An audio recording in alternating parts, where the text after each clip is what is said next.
Hello guys, welcome back to my channel.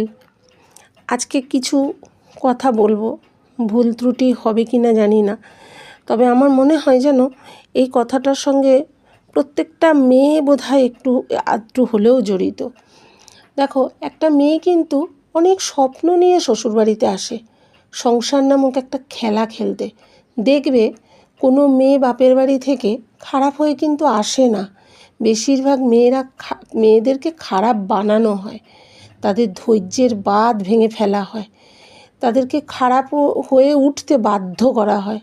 আত্মীয় বা একেবারে নিজের কেউ এলে তাকে এমন খারাপ বানানো হয় যে কি বলবো আর। এই থাকে একটা মেয়ের কপালে। 80% মেয়েদের ভাগ্যের পরিহাস হয়তো এইরকমই হয়। একটা মেয়ে কারোর বাড়ির বউ হয়ে যখন আসে, তখন তো সেই বউটা অন্য কারোর বাড়ির খুব আদরের কন্যা, এটা মানতে হবে না? দেখবে যদি মানাতে না পারো তাহলে মানিয়ে নেওয়াটাও খুব কষ্টের।